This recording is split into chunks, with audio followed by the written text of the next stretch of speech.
Hey everybody, Chris Dowling here. Thought I'd take some time out to present to you a person who's been through, led quite a diverse life. Started out things getting his master's degree at Oxford in the United Kingdom before coming over here and finishing his PhD in chemistry at UCLA, and then going off and starting a software company of all things. So he started that back in '94. He wrote the software program himself from the ground up and marketed it directly to customers online back before online marketing was really even a big thing. I mean, this is back in the day when AOL would send you little CDs in the mail with their online access, and before Google was even really a big thing. And his name is Paul Standard. He's CEO of SmartDraw Software, the company that currently employs me. One of the huge reasons for choosing him, beyond the fact that his leadership style is very textbook, I guess you could say, and I hate to sound like mundane by using that word, or banal, I guess you could say, but he's very, a lot of, during the interview, a lot of what he said, and a lot of the ways he answered my questions, and a lot of what I've seen from working there, it really strikes a chord.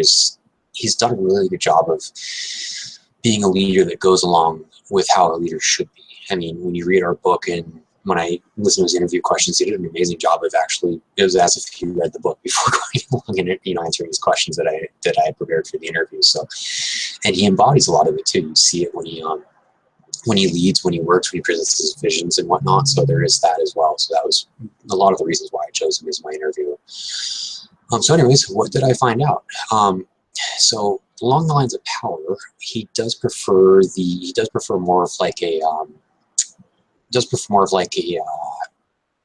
reward power, referential power, also as well as expert power. He's not much to be like coercive. He's not much to be punitive or in any way belittle employees or anything like that.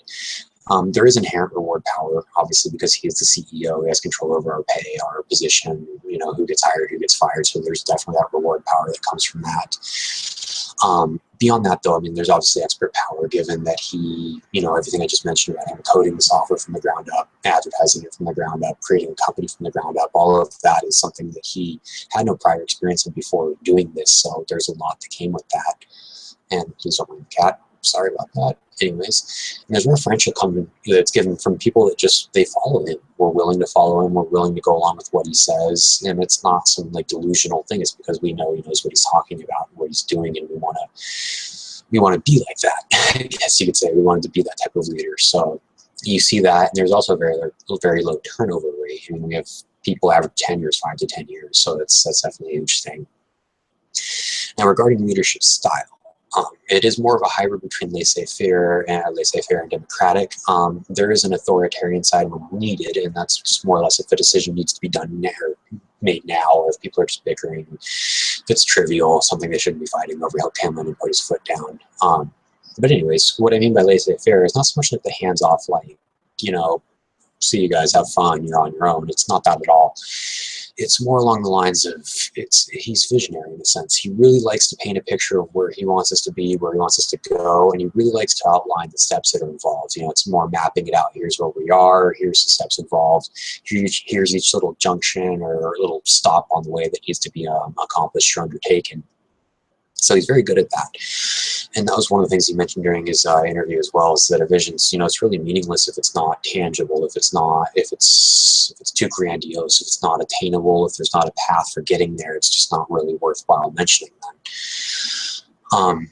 And so that's really kind of what I mean by laissez-faire, is we're really autonomous. It just gives us what the end product is to be, and we're kind of on our own to do it. I mean, he obviously provides guidance if we need it. There's a lot of, from the expert power, he's very willing to answer questions and provide the needed structure, the needed guidance when needed, but he's not the hand-holding type at all. And by democratic, I mean there are meetings, it's a corporation, obviously, so there's lots of meetings.